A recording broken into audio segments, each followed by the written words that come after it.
inscreva-se no canal, aperta no like, comenta aí no vídeo e compartilha esse vídeo. Me ajuda a espalhar essa mensagem pelo mundo inteiro para que muito mais gente seja impactada. Aviso: se você não está pronto para ter a sua teologia ou religiosidade ofendidas, saia imediatamente deste vídeo. Este material ainda não existe no Brasil, traduzido em língua portuguesa, nem publicado por editora alguma até o presente momento. Esta é uma tradução pessoal para benefício e edificação do corpo de Cristo. Ajude a espalhar esta mensagem.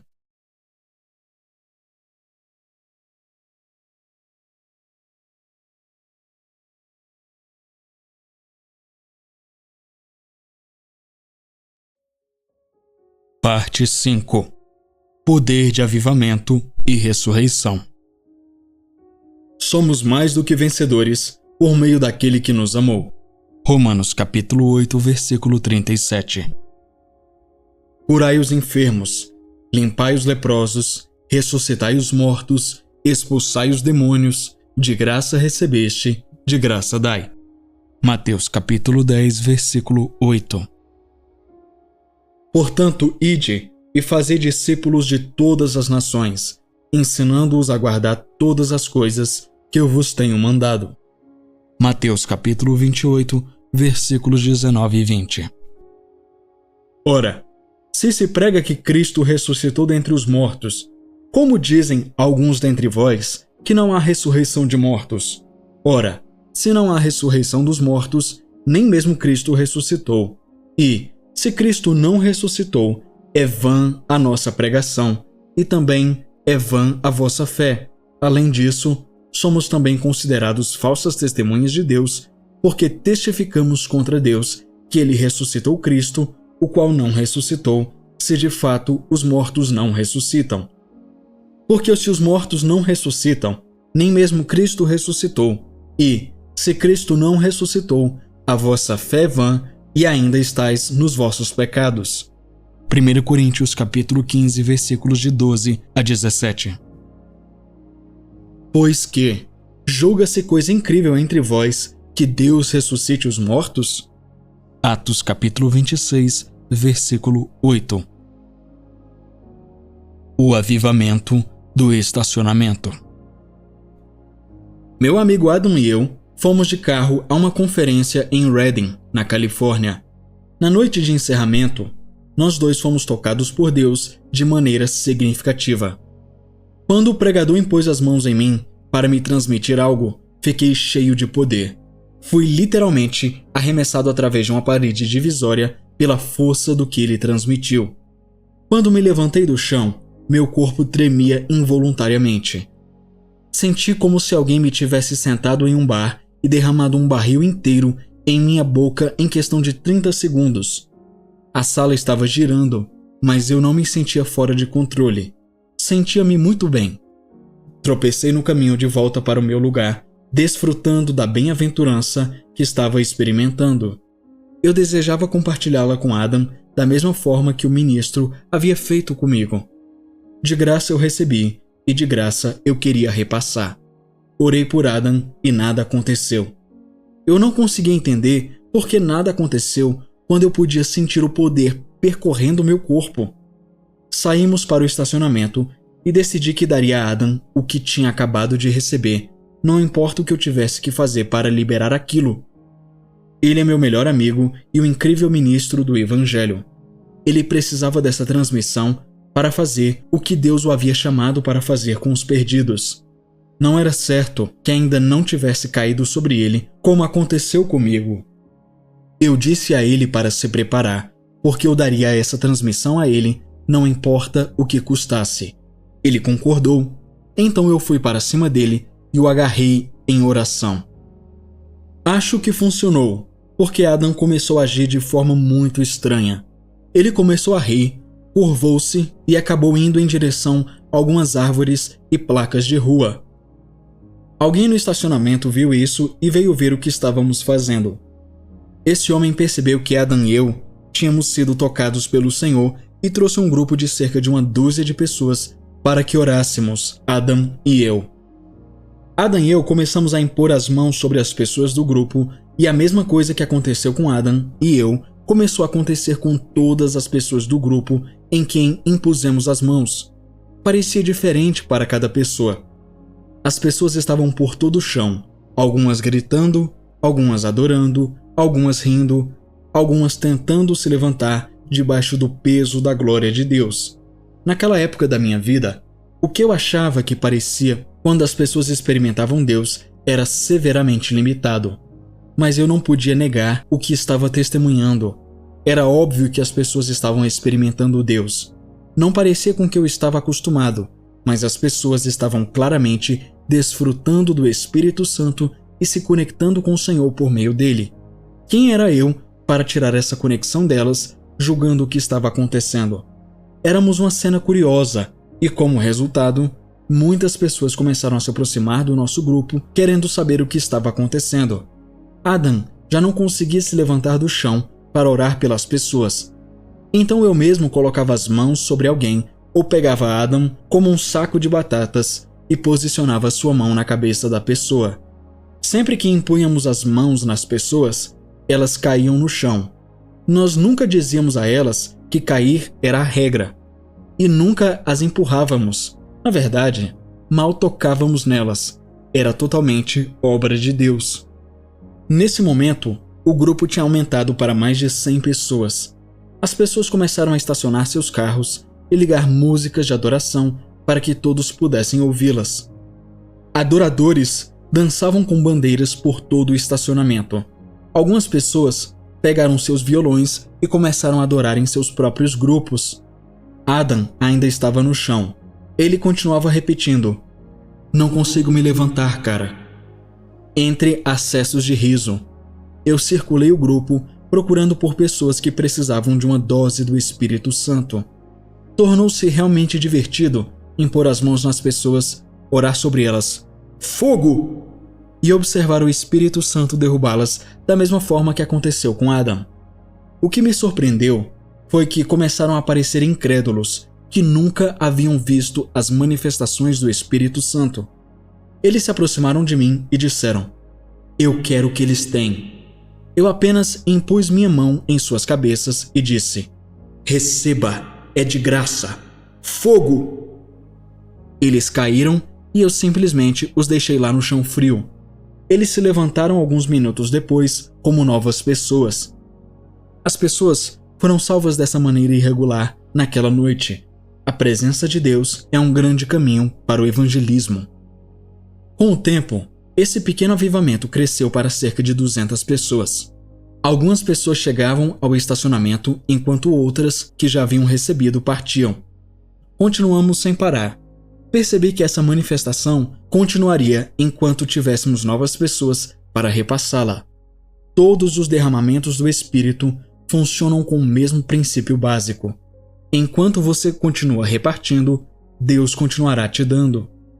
Até uma equipe de filmagem apareceu. Eles começaram a gravar o que estava acontecendo e a entrevistar pessoas que estavam deitadas no chão frio.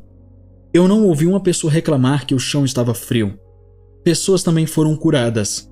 Eu sei de um joelho que foi curado naquela noite, mas o milagre de outro homem foi ainda mais interessante.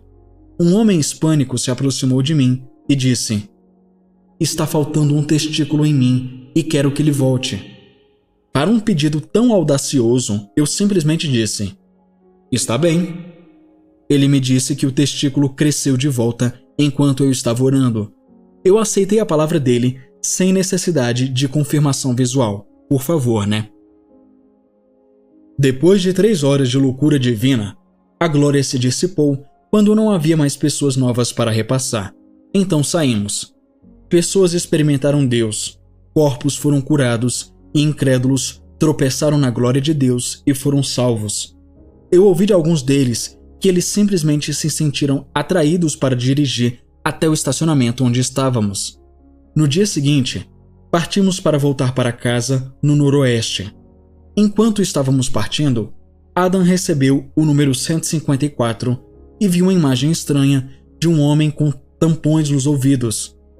Sabendo como interpretar palavras de conhecimento, Adam rapidamente deduziu que o homem que ele viu na visão provavelmente era surdo. Ele me contou sobre isso e perguntou se eu achava que encontraríamos o homem na saída 154 da rodovia I-5. Eu disse a ele que não sabia, mas estava disposto a tentar.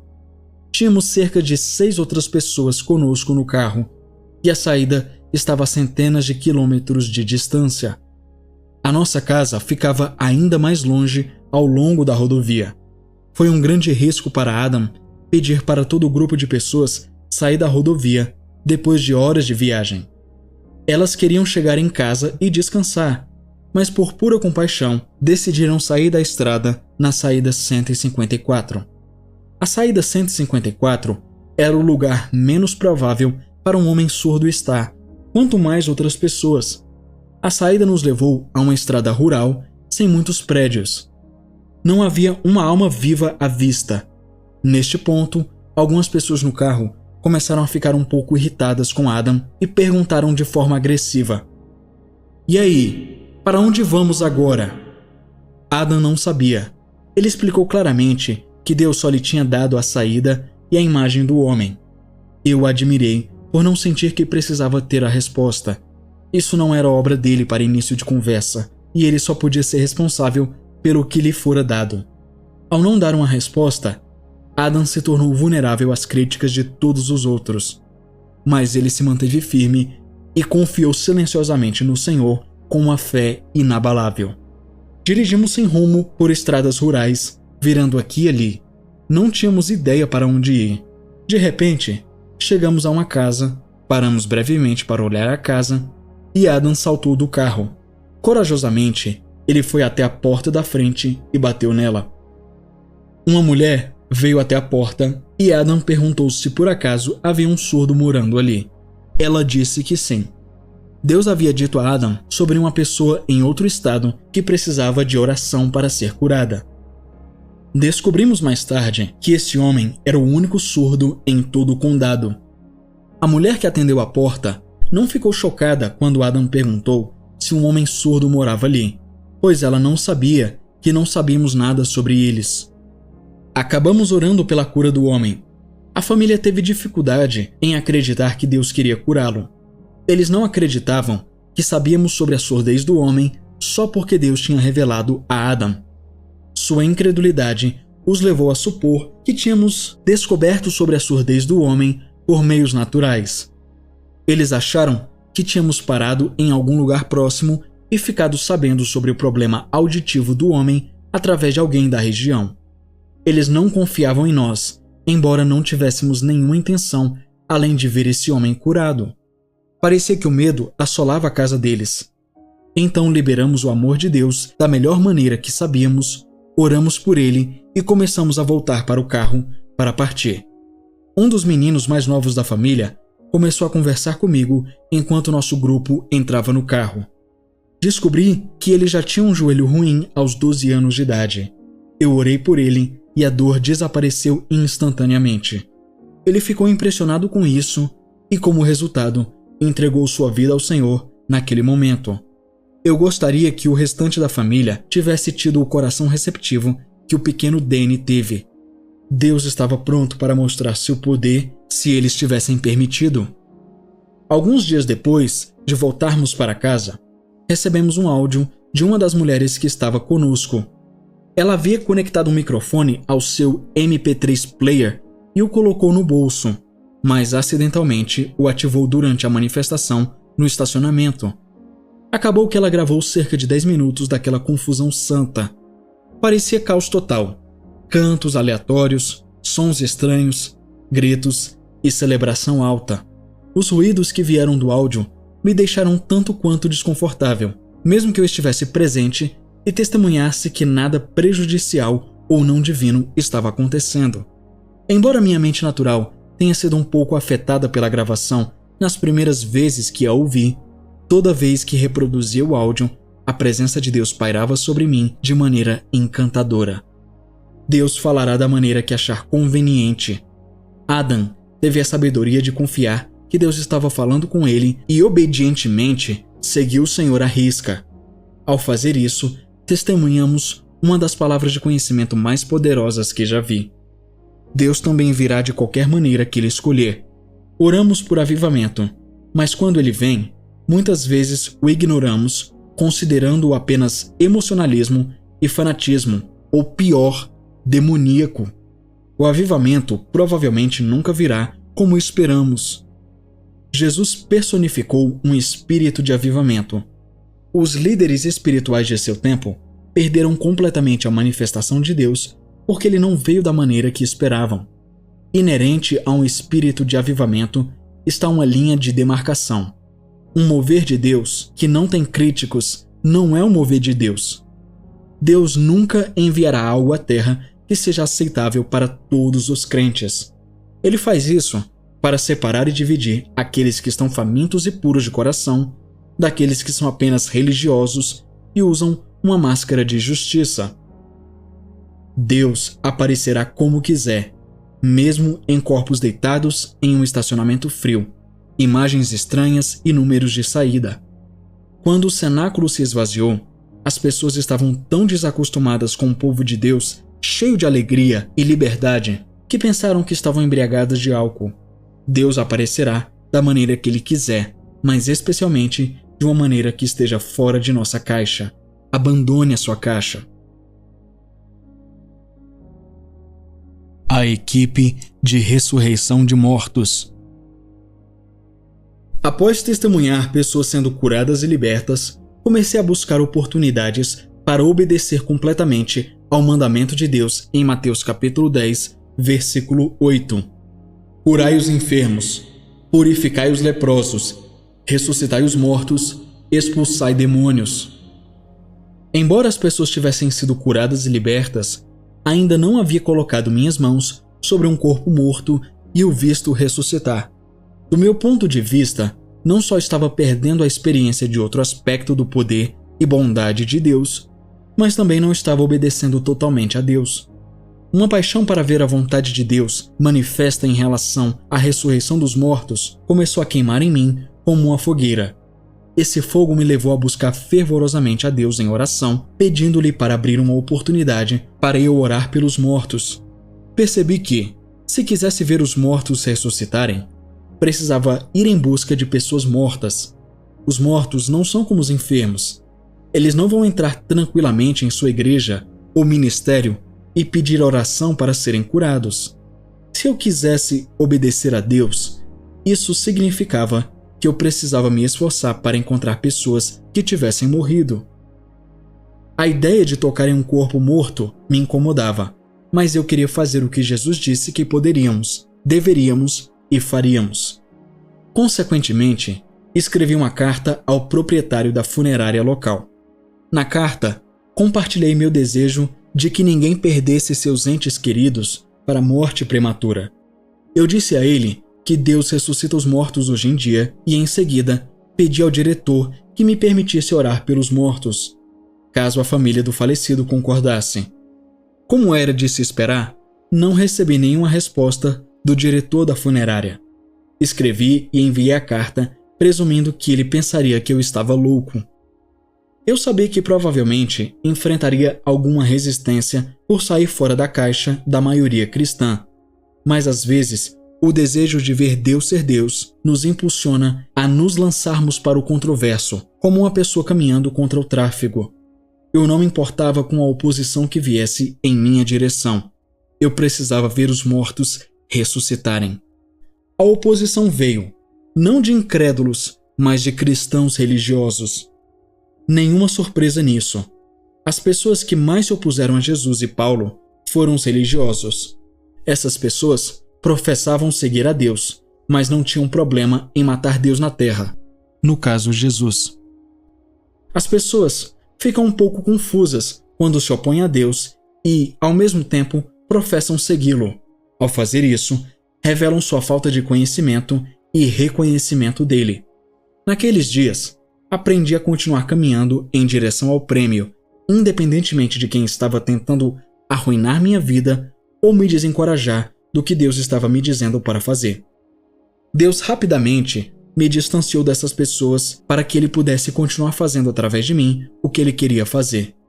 Ficou claro para mim que, por meio de nossas palavras, julgamentos e pensamentos, determinamos o quão alto os outros podem chegar em Deus. Outros podem ir tão longe em Deus quanto o permitirmos. Se lutarmos com sua paixão, chamado e vitórias e não nos regozijarmos com eles, quando experimentarem vitórias ou bênçãos, Deus nos distanciará deles para que não sejam impedidos de fazer o que Ele lhes propôs fazer. Deus não gosta de tetos de vidro. Da mesma forma, se você tem pessoas em sua vida que são rápidas em presumir que o que Deus está fazendo em sua vida vem do inimigo, elas pisaram em um gelo muito fino com Deus no que diz respeito ao relacionamento delas com você. Deus não permitirá que o plano dele para a sua vida seja prejudicado por seus julgamentos, falta de encorajamento e ciúme. Deus se move rapidamente quando o Espírito Santo está sendo blasfemado.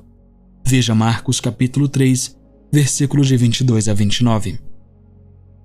A blasfêmia contra o Espírito Santo é quando rotulamos o que é de Deus como o que é do inimigo, e é um pecado muito grave aos olhos de Deus. Jesus até nos disse que é o único pecado imperdoável, o que deve ter algum peso em relação à seriedade deste tópico. Não é um pecado imperdoável porque Deus não perdoará, mas porque a pessoa que comete este tipo de julgamento está tão certa de sua posição que se recusa a mudar de ideia. Portanto, elas não querem ser perdoadas. Devemos ter muito cuidado para não tirar conclusões precipitadas sobre o que é Deus e o que não é Deus. Surpreendentemente, 2 meses depois de eu ter escrito e enviado a carta ao diretor da funerária, seu filho morreu em um acidente de carro. Quando cheguei à funerária para visitar a família e conversar com o agente funerário, eu disse: "Você sabe por que estou aqui e qual é a minha intenção em vir. Sinto muito pelo que aconteceu. Posso orar pela ressurreição dele?" Ele me olhou com lágrimas escorrendo pelo rosto e disse: "Tyler, traga-o de volta. Traga-o de volta." Nos próximos 4 dias, orei com mais intensidade do que nunca. Fiz o meu melhor. Fui à funerária à noite, esperei até que o último visitante saísse e então orei durante toda a noite, até a manhã surgir no horizonte. Jejuei, pedi a todas as pessoas que conhecia que tinham autoridade para orar, orei em línguas por dias, li e orei cada versículo sobre ressurreição repetidas vezes e adorei a Deus como um viciado que acabara de ser salvo. Embora o jovem não tenha ressuscitado, naqueles 4 dias, aprendi sobre minha autoridade para ressuscitar os mortos. Depois do que muitos chamariam de fracasso, fiquei mais forte em minha convicção, fé e paixão pelo poder da ressurreição. A derrota pode fazer você desistir ou pode fazer você se levantar para o chamado da vitória. Agora, eu tinha ainda mais certeza de que, da próxima vez que eu tivesse a chance de ressuscitar os mortos seriam ressuscitados. Por causa dessa nova ousadia que Deus me deu, comecei a me aproximar de acidentes fatais de carro sempre que os via. Quando avistava um acidente enquanto passávamos pela rodovia, em vez de orar pela pessoa sendo conduzida para a ambulância dos limites seguros do meu carro, eu saía correndo para ver se poderia orar por ela. Uma vez, a menos de 1,6 km de nossa casa, uma mulher colidiu frontalmente com um caminhão. Ela foi morta instantaneamente. Corri para o local e fiquei atrás da irritante fita amarela que a polícia havia estendido para manter curiosos espectadores longe. Eu disse ao policial próximo que eu era capelão e ministro do evangelho e que tinha autoridade para ressuscitar a mulher dos mortos. Como era de se esperar, ele olhou para mim como se eu estivesse louco, com uma expressão semelhante a que imagino ter sido a do diretor da funerária ao ler minha carta. O policial deu uma olhada nos meus cartões de ordenação e capelania e pediu autorização pelo rádio para eu atravessar a fita. Fiquei surpreso que ele tenha feito isso. Ele me disse que já havia um capelão no local, então não era necessário. Pensei comigo mesmo: sim, mas aquele capelão não vai tentar orar por ressurreição. Essa é a diferença. Após algumas tentativas dessa forma em acidentes de carro, o diretor do serviço de emergência do nosso condado ficou sabendo do que eu estava fazendo. Uma noite, ele veio até mim e simplesmente disse: "Ouvi dizer que você tem se aproximado de acidentes de carro na tentativa de ressuscitar os mortos, mas está tendo dificuldade em atravessar a linha policial." Eu não sabia o que ele queria dizer. Meu primeiro pensamento foi que eu poderia estar em apuros. Engoli em seco e, em seguida, disse a ele que ele tinha ouvido corretamente. Fazendo uma declaração que me surpreendeu, ele respondeu humildemente: "Você gostaria de fazer isso com a autoridade do Estado por trás de você?" Uma semana depois, encontrei esse homem de Deus em seu escritório, onde ele me entregou silenciosamente um cartão laminado com minha foto, permitindo que eu tivesse acesso a qualquer cena de acidente sem ser impedido pela polícia. Se mais aviões forem lançados contra prédios, eu poderei estar na área 0 para ajudar. Fiquei muito grato, para dizer o mínimo. Deus estava abrindo um caminho. Uma semana depois, encontrei-me em uma estrada secundária, preso em um engarrafamento. Ou era uma obra na estrada ao meio-dia, o que era improvável, ou um acidente de carro. Decidi descobrir a verdadeira autoridade que o cartão carregava, então pulei do carro e corri pela beira da estrada em direção à causa do engarrafamento. Virei uma curva na rodovia para ver que um carro havia deslizado para fora da rodovia e havia policiais em volta, mantendo os curiosos atrás da frustrante fita amarela. Mostrei meu cartão e, com certeza, de repente fui conduzido além da fita e direto para a colisão do acidente. Ninguém ficou ferido no acidente, então voltei para o meu carro completamente satisfeito. Logo, reunimos um grupo de pessoas informalmente em todo o estado de Washington que compartilhavam da mesma visão de orar para que os mortos fossem ressuscitados.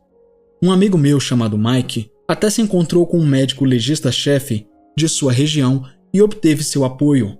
Nós nos ligávamos em busca de apoio quando estávamos prestes a orar pelos mortos e constantemente nos encorajávamos a crer em Deus por uma liberação plena de poder em nossas vidas. Imprimi alguns cartões explicando o que fazíamos e o serviço que oferecíamos, e perguntei à funerária local se eles poderiam exibir os cartões para que as famílias que acabaram de perder um ente querido pudessem pegá-los. Devido à nossa sensibilidade na situação anterior com o filho do diretor funerário, eles exibiram nossos cartões de bom grado. Logo fomos rotulados como a equipe de ressurreição dos mortos, mesmo que nunca tivéssemos ressuscitado ninguém. Deus adora chamar à existência aquilo que não é como se já fosse. Então, o nosso sucesso aconteceu. Uma querida amiga minha, que fazia parte do nosso grupo informal de pessoas com a mesma visão, teve um avanço significativo. Marsha e seu filho estavam participando de reuniões de avivamento durante um derramamento do Espírito. Depois de alguns dias assistindo às reuniões, Marsha e seu filho começaram a dirigir até o litoral na esperança de relaxar na praia. Enquanto isso, um jovem estava remando para o mar em sua prancha de surf a partir da mesma praia onde Marsha e seu filho estavam indo relaxar. Enquanto esse homem estava na água, algo terrível deve ter acontecido, pois ele acabou se afogando no oceano. Depois de arrastar seu corpo sem vida para fora da água, os salva-vidas fizeram o possível para ressuscitá-lo. Embora fossem treinados em RCP e outras técnicas de salvamento, eles não conseguiram obter um batimento cardíaco. Após esforços exaustivos para trazê-lo de volta, o homem foi declarado morto. A ambulância foi chamada para levar o corpo dele ao necrotério do hospital. Aí entra Marsha e seu filho. Marsha aproximou-se da cena, disse ao salva-vidas que era uma ministra que curava pessoas e começou a orar em línguas, assim como seu filho. Quando essa linguagem celestial começou a fluir de sua boca, as pessoas ao redor começaram a zombar dela, mas Marsha continuou ousada e corajosamente. Após cerca de 5 minutos, ela abriu os olhos e viu que, embora a zombaria ainda continuasse, outros crentes haviam se juntado a ela em oração, ficando ao seu lado em concordância. No momento em que percebeu que outros se juntaram a eles, a fé de Marcia aumentou exponencialmente. Naquele momento, a vida retornou ao rapaz e ele foi ressuscitado. Quando finalmente terminaram de orar, o jovem estava sem danos cerebrais e conseguia mover todas as partes do corpo, completamente restaurado da morte. Naquele dia, ele e todos os que estavam por perto tiveram uma nova revelação do amor e do poder de Jesus. O sucesso de Marcia se tornou nosso sucesso. Durante anos, cremos que isso poderia acontecer e Deus finalmente o fez. Desde que recebi o cartão e Marcia obteve a vitória sobre a morte, tivemos outros avanços na ressurreição dos mortos. Um bebê ressuscitou no ventre e outros milagres aconteceram em hospitais. Vemos idosos que estavam em seu leito de morte na UTI, agora vivos. No reino, os jovens vivem para envelhecer e os velhos vivem para envelhecer. Cremos fortemente que este nível de poder é apenas o começo. Cremos que a igreja andará com tanto poder que esvaziará necrotérios e casas funerárias no nome de Jesus. Por causa do testemunho do poder de Deus, pessoas de diferentes lugares nos Estados Unidos nos ligaram pedindo conselhos sobre como iniciar sua própria ERM, Equipe de Ressurreição de Mortos. Muitas pessoas já têm grupos formados e estão prontas para ressuscitar aqueles que o inimigo rouba através da doença e da morte prematura. Elas são os Minutemen dos tempos modernos, cheias do poder de Deus e muito mais corajosas do que os Minutemen da história que lutaram em guerras naturais. Nota do tradutor: os Minutemen eram milicianos voluntários durante os primórdios dos Estados Unidos, especialmente durante a Guerra de Independência. Fico encorajado pelo desejo daqueles nos Estados Unidos que ouvem o chamado do céu para ressuscitar os mortos, de acordo com o mandamento de Jesus em Mateus capítulo 10, versículo 8. Eles estão rejeitando o cristianismo seco e morto e estão caminhando em amizade com Deus, cheia de vida e poder tangível. O resultado é o céu na terra. Nós somos a resposta para os problemas do mundo porque temos Deus. Deus está em nós. Isso é maravilhoso. E é o único plano que Deus tem para salvar os perdidos. Não há plano B. A morte e a doença afligem a humanidade diariamente, trazendo injustiça para as vidas daqueles que foram criados à imagem de Deus. Se não nos tornarmos a solução para a dor e os problemas do mundo, quem será? Mais uma parte chegando ao fim. Que histórias, hein? É realmente impressionante como Deus age. O livro tá acabando, a gente só vai ter mais uma parte, no caso, só mais um vídeo. E você viu que ele comentou sobre a equipe de ressurreição dos mortos? Bem interessante, né? A gente já tem um livro sobre ressurreição, que é do Tyler Johnson.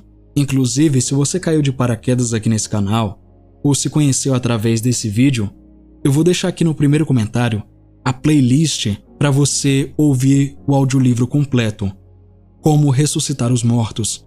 É maravilhoso.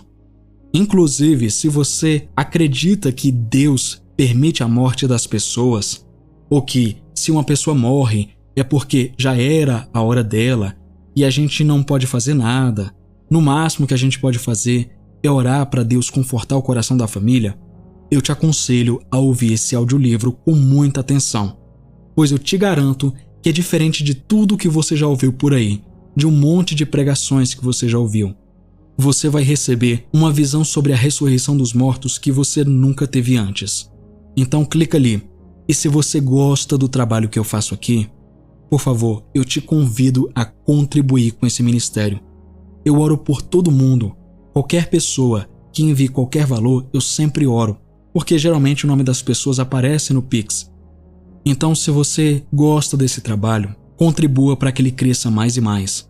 Como eu já falei outras vezes, os livros que eu compro para poder traduzir, eles estão em dólar. Embora o dólar tenha dado uma baixada, agora estava na casa dos R$4 e acho que 80, 90 centavos, ainda é muito caro. E com a ajuda de vocês eu consigo comprar esses livros e traduzir. A tradução também dá um trabalhozinho, mas eu gosto de fazer isso, primeiro, porque a minha vida é edificada através da leitura desses livros, E segundo, que a vida de muita gente é edificada. Eu fico muito feliz quando vejo pessoas que estão sendo libertas da religiosidade, que estão sendo libertas das amarras da religião, que acham que se for a vontade de Deus vai acontecer, se não for não vai. Não é assim que as coisas funcionam. Deus quer se mover, mas Ele precisa de nós, e não fomos nós que criamos essas regras. Foi Ele. Ele que estabeleceu que isso agiria na terra por meio do homem. Não foi a gente que chegou e apontou o dedo para Deus e falou. Mas enfim, se você gostou, deixa o seu like, compartilha. Muito mais gente precisa ouvir esse livro.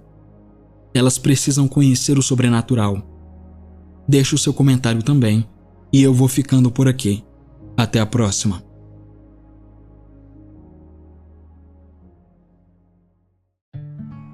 Que bom que você chegou até o final. E aí, já conferiu sua inscrição no canal? Já ativou o sininho? Se você ainda não é inscrito, não perca o seu tempo e se inscreva agora. Também deixa o seu like, porque isso ajuda muito o canal e faz com que esse conteúdo alcance mais pessoas. Obrigado pela sua presença aqui e até a próxima. Tchau!